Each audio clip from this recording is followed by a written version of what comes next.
Welcome to Inspiring Business with your host, Mark Bullock, who is the co-founder of videosocials.net and of videointerviewpodcast.com. In every episode, Mark interviews business and organizational thought leaders who share their stories of how they inspire others by making a difference. You can find this show on videosocials.net and YouTube, LinkedIn, Facebook, and almost any podcast platform of your choosing. Welcome. So glad to have you guys today. And I have a very special guest, somebody that I'm really just kind of getting to know, but who has an energy and a presence that I just think you guys should meet. Her name is Kierston Lewis. She's a producer. She's a podcaster. And she's a special individual. Hi, Kierston. Hey, Mark. So in full disclosure, you know, we've worked together. Kierston was on our staff for a while and really helped us raise our game in this podcasting arena. Has decided that she wants to, you know, pursue deeper her production and podcasting, et cetera, that she's involved with, but we're absolutely going to stay in touch. We're absolutely going to be in each other's lives because just the kind of person that Kierston is just the kind of person that I want in my life. So Mark, we're only 2 minutes in. Please. You're not going to make me keep crying on this podcast. I can't do it. I'll be a weeping mess in 5 minutes. All right. So tell me, because I want to know, what's your story? Okay. So picture it, 1995. Okay.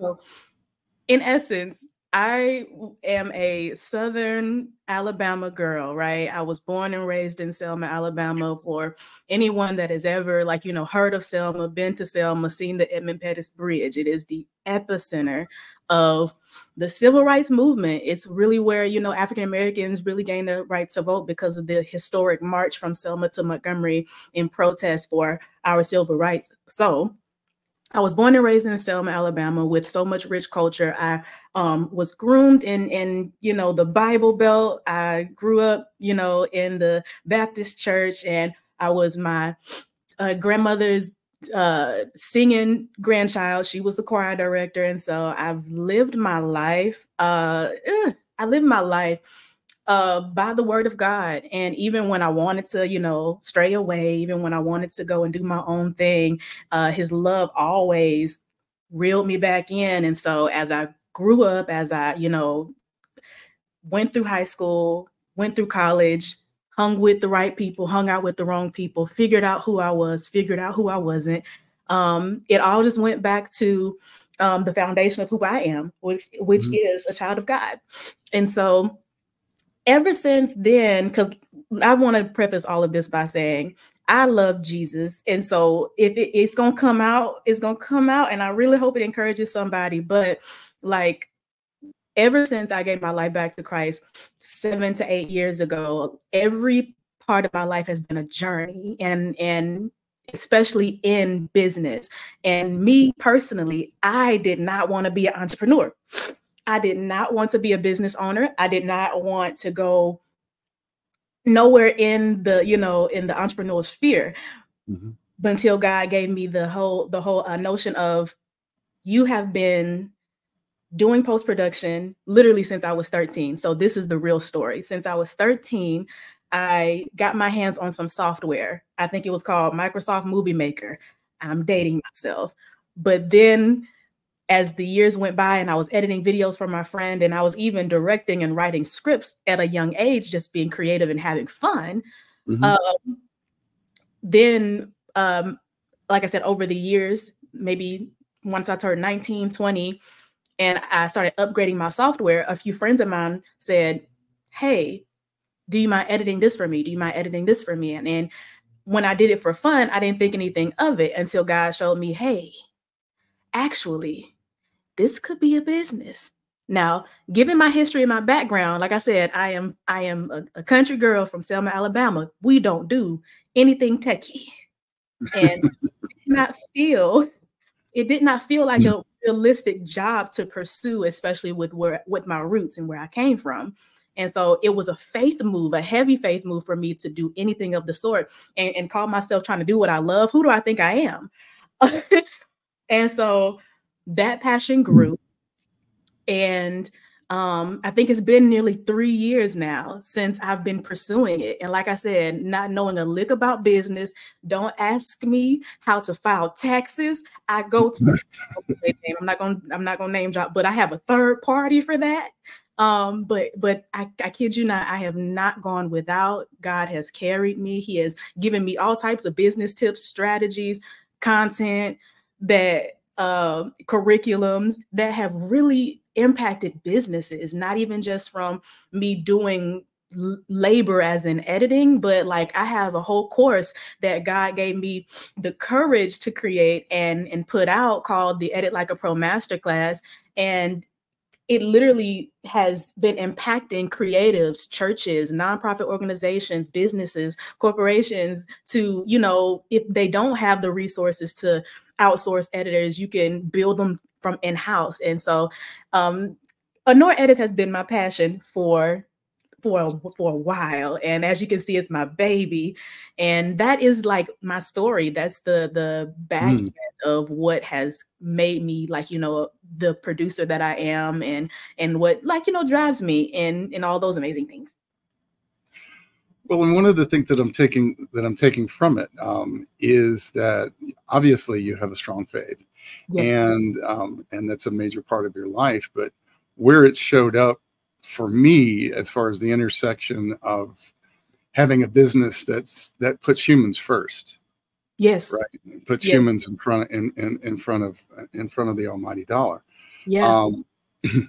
Not to say that we can't, you know, do great work and get paid well. That's not, you know, that's a given. You know, it's because I've done good work and I've gotten paid well. I want to be very clear. I want to be very clear when I say that.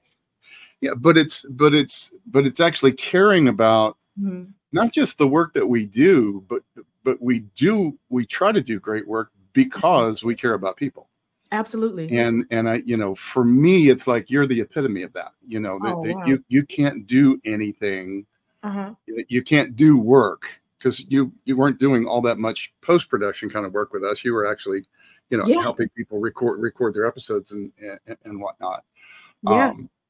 On video and audio. And it's just, you showed up as somebody that was there to support, that was there to encourage, that was there to kind of share the love, to bring some light and energy and a positive presence and possibility to the people that you're working with. And so whatever the source, you know, that's just who you are. That's who you are for me, and that's how you show up. So I can't tell you how much that I appreciate it, and two, that the kind of impact that it has, because when we bring life, light, and love into what we do, it can't help but positively impact and help others to move forward. That's right. So what are you focusing on, though, just kind of, I would say shift gears, but to kind of look from the frame of where are you trying to go business wise? Where are you trying to go professionally at this point? Okay. So before I answer that, I also wanted to like just really what's the word? Kind of piggyback off of everything, because you said a loaded statement prior to that, and of course it is my heart to impact people. It is my heart to, you know, make people feel seen, because that is literally like, that's why we're humans. We exist, and any moment in time where someone feels like they do not exist, sometimes they feel like they're not living their best life and they're not doing an impactful work. And so I agree wholeheartedly. And that was part of the reason why I think we hit it off so well when I started working for the company. Segue, I loved working for the company, y'all. I just want to be clear. I loved Mark and I loved the team the moment I stepped on the scene, simply because I understood his passion and I understood how much he genuinely cared about people. So it was like we shared the same heart in a lot of ways. And so, yeah, like going from this, you know, this role and my aspirations going into business, like I said, I want to make movies. I am a producer at heart. And one of the things that I love about being in post-production, as long as I have, I see what the finished product of an actual movie scene project is supposed to look like. And by the grace of God, I feel like he is calling me to be at the forefront of that. So not just someone who takes the content and cultivates it, but being the creative that I am, putting it all on paper, writing scripts, putting, you know, making sure everybody knows their assignments. I think we share in common this book called From Good to Great. And there's this very popular phrase that always stood out to me that said, you know, getting people in the right seats, you know, getting people on the bus and then putting them in the right seats. And I do feel like I have a grace to figure out what the roles are, to figure out what the processes and the workflow should be to make sure that this, but figuring out what the process could be to make this project a success. And that's what I'm most excited about, you know, building the network, building the creation, building the creative, like, you know, the creative projects and getting in front of people, not to be seen, but to make them feel seen and to let them know that their projects are important. And that, I would even say, like, another passion of mine is just a vision that I've had, is creating a platform, like I said, creating a network where there are so many creatives that come together. You bring your scripts, you bring your ideas, you bring your content, and we can all have a roundtable discussion, brainstorm off of each other, and figure out a way to produce something that is tangible, that can impact the people. And it's not as hard as it sounds, of course, when we connect with the right people. Like we said, getting people on the right bus and then put them in the right seats, and it will all flow the way that it needs to be. So that's what I'm most looking forward to, career-wise, business-wise. Hopefully that answered the question. It definitely answered the question, and it opened the door, and we knew going into this that we could go in any number of directions. Right. But what you just explained to me was something that I am deeply studying and experiencing, and that is community and collaboration and co-creation. Yeah. Because if you look at anybody who's successful, and it's such a loaded word because it means something different for everybody, but if you look at someone who's been, you know, wildly successful, they did not do it by themselves. Right.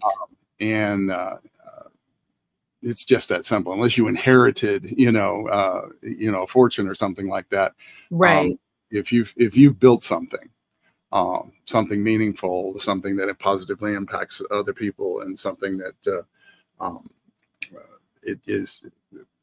provides, back to you something fabulous as far as wealth or anything else, or just, the satisfaction of what you've created. It's going to be on the backs of and in cooperation with others.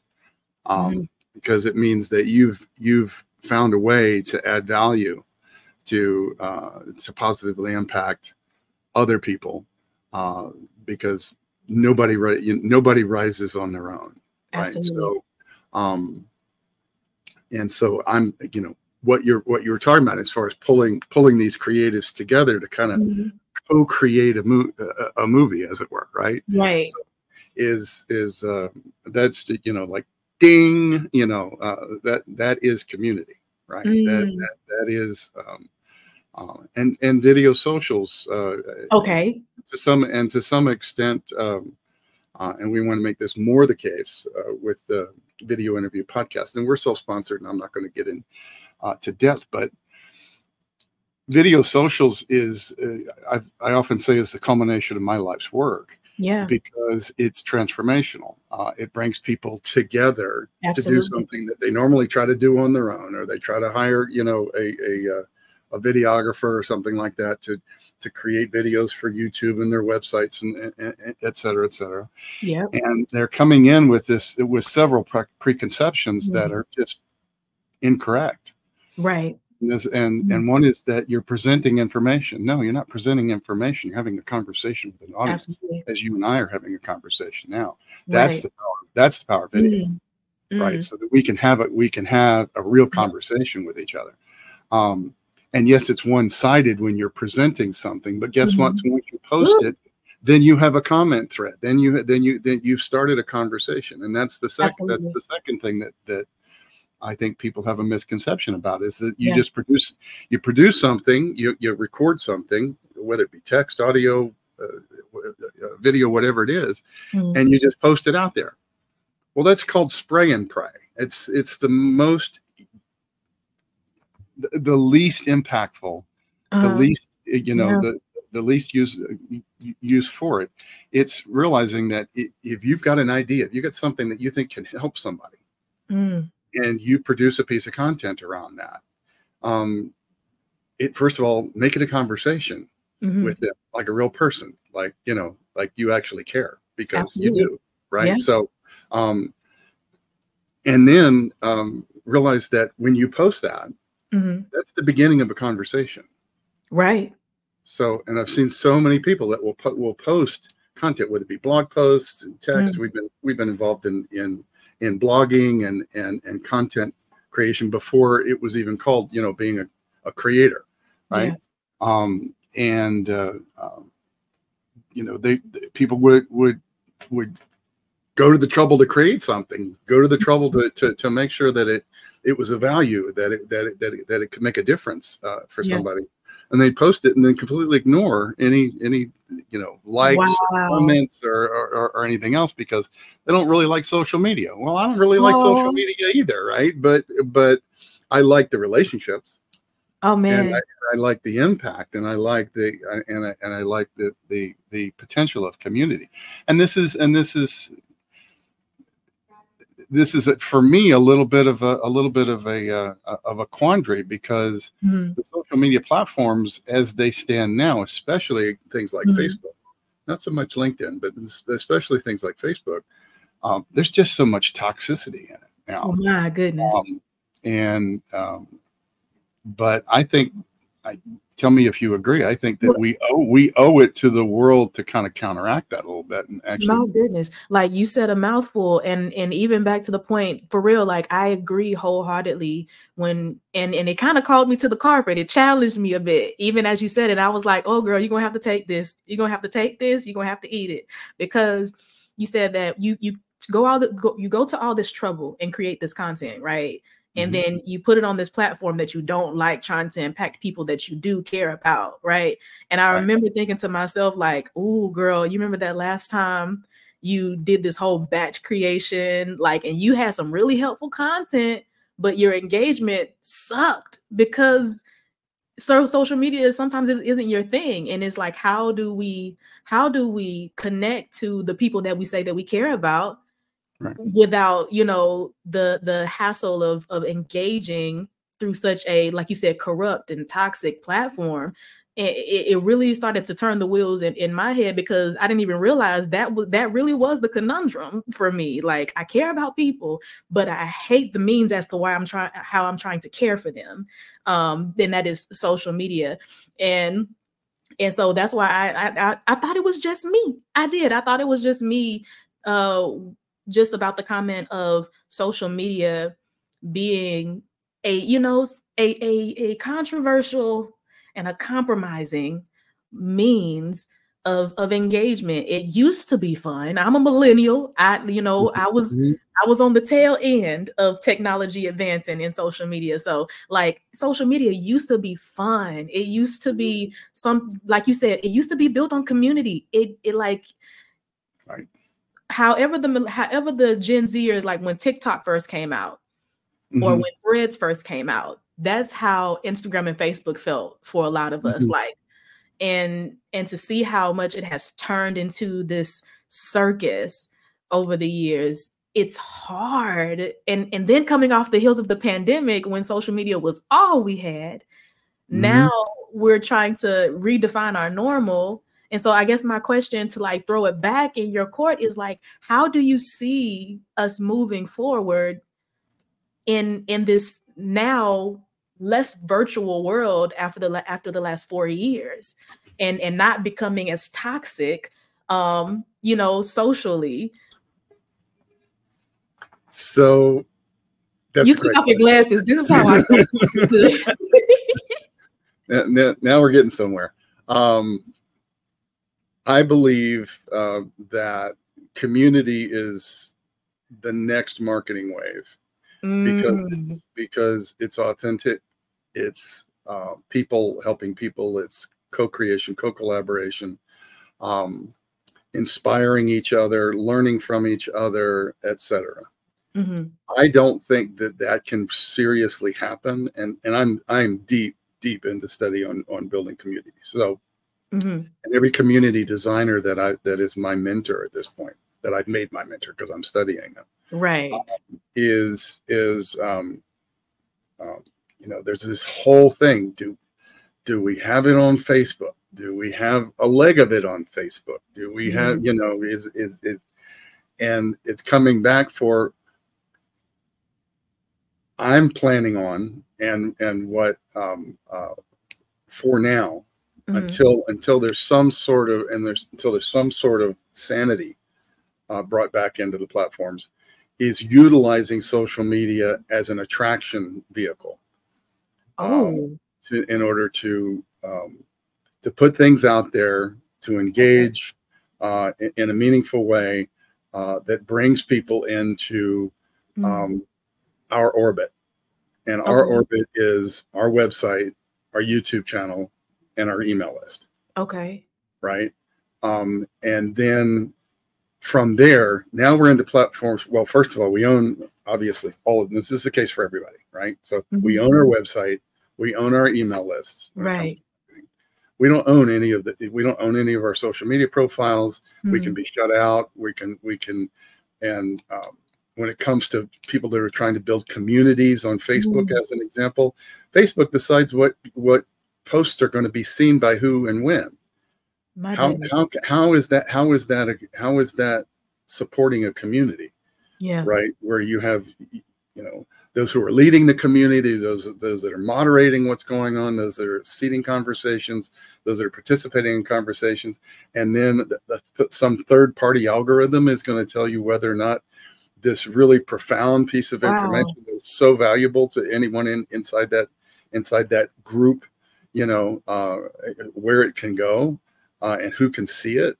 I just, as long as that's the case, I think that we are headed towards, and well, first of all, Video Socials is a closed community. It is its own community.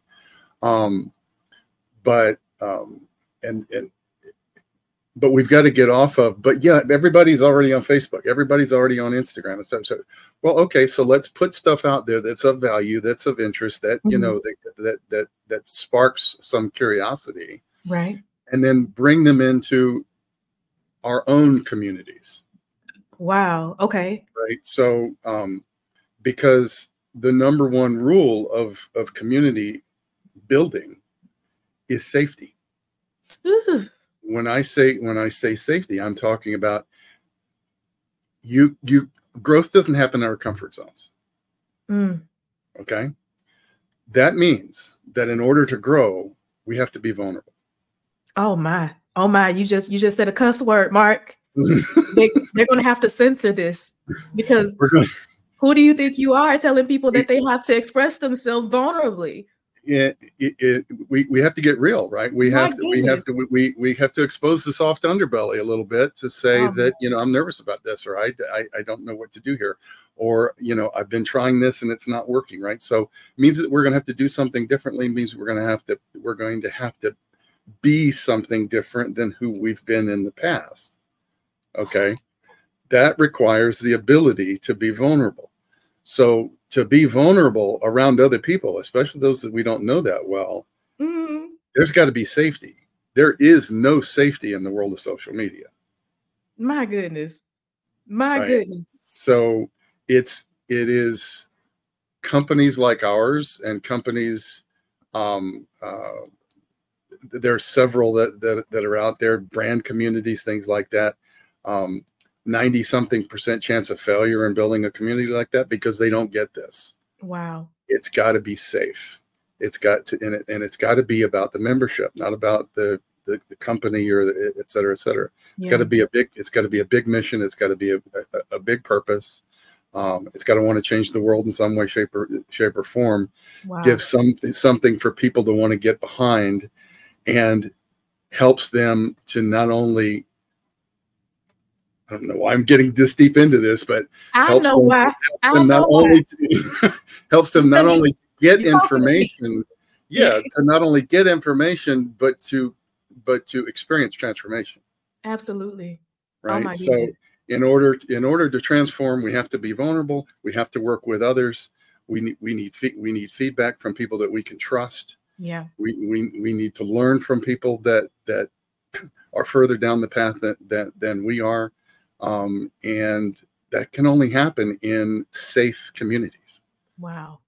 So social media for me at this point, it's a tool for awareness. But then once somebody becomes aware, to draw them into a safe environment, not into and yes, it's paid. Yes, you make money at it. But guess what? Everybody's got to make a living, right? So it's call it conscious capitalism, call it whatever you want, but it's realizing that we've got to put humans first. We got to put each other first. Oh man. But it gives a lot of perspective, at least to, I know it gave a lot of perspective to me. Honestly, you were in my business and you've been in my business for the last 20 minutes. But I would say it gives a lot of perspective to how we all can, people who actually have a passion for people, how we can approach social media, because I think it is easy to get discouraged to say, okay, this hasn't gotten this many likes or this many comments, or only 10, 50 people have seen my post. But if we see it as more, like you said, a tool of awareness, hey, I'm just trying to increase the exposure of what I'm doing here. And then we can get the people, we can get the people over here. I just need to move them. I need them to see, and I need to move. And I think that takes a lot of pressure off of people-oriented leaders, because we're no longer looking at the analytics. Right. I think that's the big kicker of it all. Or it's a different analytics, right? Because in the law of attraction, any number of things, marketing is a two-edged sword. We attract the people that we are best fit with, and we repel those that are not a good fit. And that's as it should be.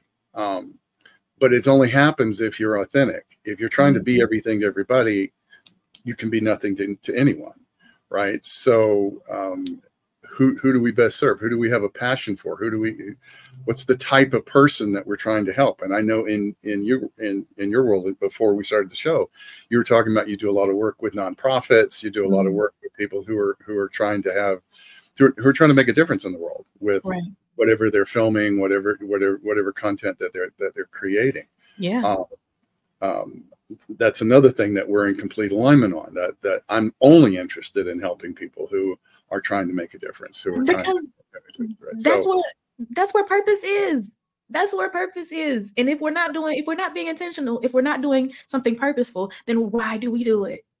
And I said this to my mentor group, because I have a podcast, and so I was going to get into that, but I have a podcast. It's called the Stop Playing With Me podcast, where we are advocating for the underdog in ourselves all year long, and we've been doing it strong for nearly a year and a half now. And so it's been, and I guess numerically or analytically, it's been doing great, because we have 14.4 thousand followers on Instagram.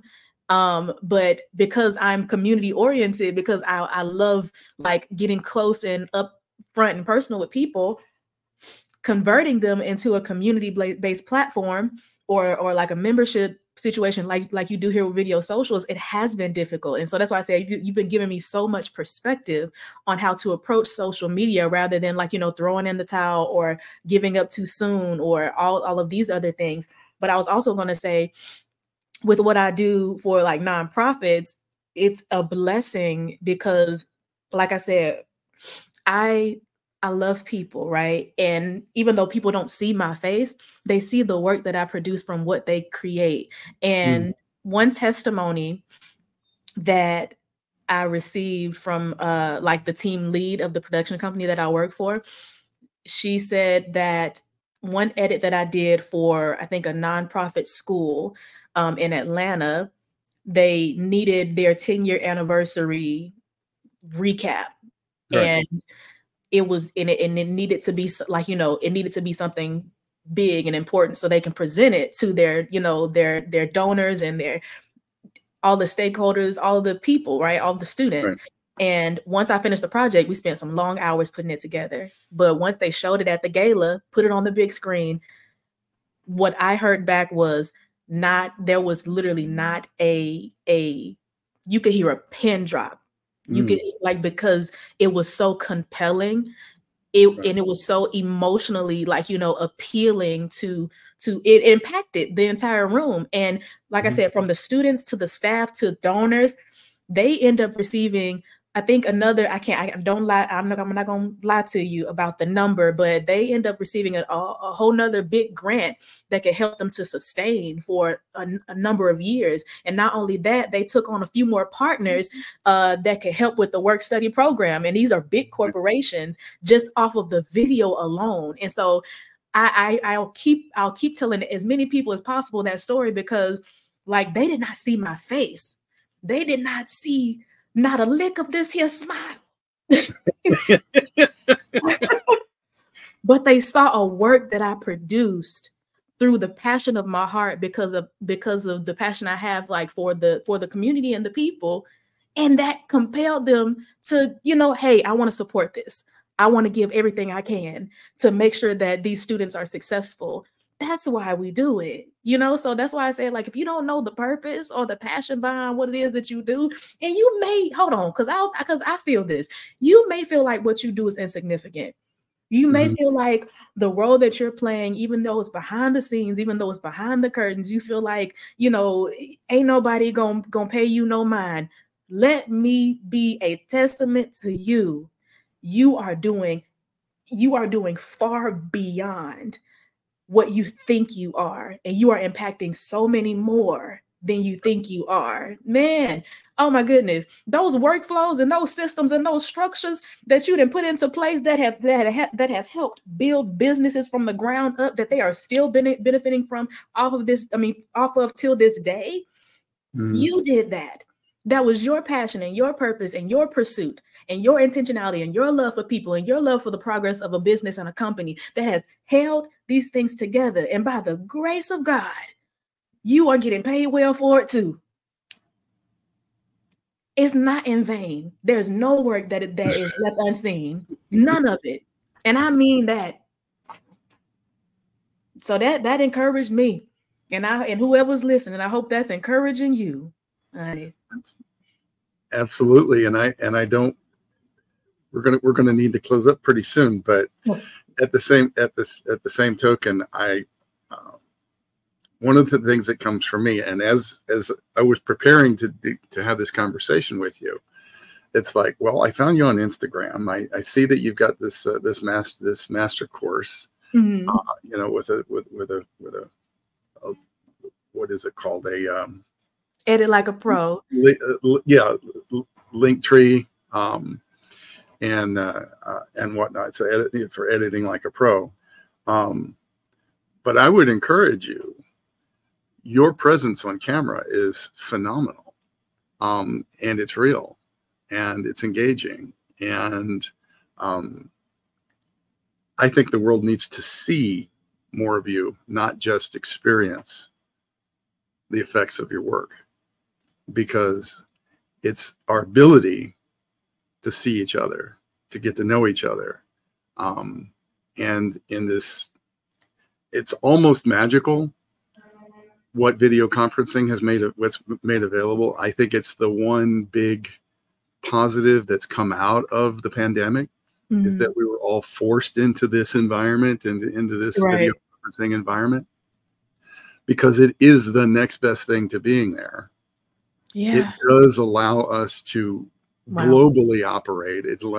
And we've got Video Socials members in Germany as an example, right? So that we're people in California, people all over the country, et cetera, and we're all learning from each other, turning and having conversations, and more importantly, or just as importantly, we're getting our video content created with each other, and we're learning from each other, giving each other feedback, et cetera, from all over the world at the same time, and how magical is that? Because this was not possible back when I was, when I was in technology, years ago.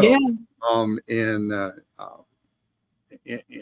the fact that we have these platforms like YouTube, where it doesn't cost anything. They'll host our video, and we'll put it out there. It's the second largest search engine in the world.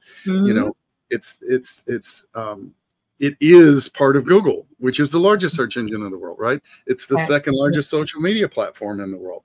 A lot less toxicity, although there are certainly haters and whatnot there. A lot less toxicity than some of the but coming full circle to something that to answer your earlier question is, I focus on building a community that is utilizing at its front end a website, an email list, and YouTube, and utilizing all of those to bring people into that safe environment. Okay. So now we know that we can help each other, and we don't have to worry about somebody criticizing, ostracizing. I hate the word criticism as an example, because it's we don't do evaluations. We say Video Socials is a judgment-free zone, because it is. We don't, we're all learning, right? Nobody, a friend of mine said years ago, we're all adults with ADD. And what that means is we have acknowledgement deficit disorder. Yeah. Wow. We're all missing at some level or another enough acknowledgement, enough validation, and that we need from each other. And we've tried to replace that with criticism and with toxic competition, etc. And I'm going down another rabbit hole. Mark, I just want to be very clear. Surely we were siblings in another life. Yeah. Surely we were twins at one point in time. Because when I say that is my exact sentiment, like, because I say this quote all the time, or the first quote that comes to my mind often is like, people don't care how much you know until they know how much you care. Yeah. Like, I don't, like, it's not that I don't want your criticism, but your criticism absent of relationship, it's null and void. Right. I don't know you. That's like just like what they said with Jesus. Right. Jesus, we prophesied in your name. We casted out demons. We healed the sick, Lord. And you know what Jesus said? Get away from me. Because I don't know you. We don't have a relationship. We're not friends. And so I'm like, I know we got to wrap up, but I'm a huge proponent of, come on, be my friend first, and then tell me what I did wrong. Because at least I'll know it's from a loving place. And we can build from there. And more often than not, it's not that we did something wrong, and that's the other thing, that we jump to judgment, right? If you do something differently than I would do it, who's to say that that's right or wrong? Wow. You understand what I'm saying? So, I encourage, and our membership is very, very, very good about this with each other. It's that, no, you didn't do anything wrong, but you might try you might try something else. You know, I think that if you tried this, it might work better for you. It might be more impactful. It might reach more people. It might have more people want to watch the video from the beginning. If you move that, you know, that inspiring story to the beginning rather than saving it for the end, you know, those types of things. And we get enough being pushed down, being shut out, being criticized, being ostracized in the world. Our community can't sustain that. Our community has to be the exact opposite of that, which is we are there to elevate each other. Is what it comes down to. So that's why it's my life's work. And we need to have another conversation at a future date, Kierston, and we're going to be staying in touch, and we're going to be finding ways to impact each other's businesses, just because, as you said, you know, sister from another mother, you know, something like that. So surely we were siblings at some time. Exactly. So, surely we were. So your podcast, so what is it called? How do they get to it? So it's called the Stop Playing With Me podcast. You can find it on all streaming platforms. But if you wanted to like type it in manually, it's Stop Playing without the G, with an apostrophe. Stop Playing With Me podcast by Kierston S. Lewis. And we'll have a link associated with this podcast, so you don't have to memorize all that. And then you have a website or your masterclass. I would say so. My masterclass, I do it biannually, and so around, maybe depending on when this airs, closer to August, September is when the next round will be going up, and a link is not currently available for it. But if they would like to follow me on Instagram at ANora Edits, I can keep all of the updates there until I have a link for the official website. Awesome. Kierston, we could go on for days, and I so appreciate you. I so appreciate the impact that you've had on us, and I hope that we've had a positive impact on you. You're doing great things, and you've got great things ahead of you, girl. Wow. Really appreciate you. Thank you, Mark. I love y'all. Okay. Love you too. You've been listening to Inspiring Business with your host, Mark Bullock. Your positive comments, likes, and most importantly, your sharing of this show with others is greatly appreciated. Don't forget to subscribe to the Inspiring Business Podcast on whatever platform you prefer. You can catch prior episodes on videosocials.net and on YouTube, LinkedIn, Facebook, and all the major podcast platforms.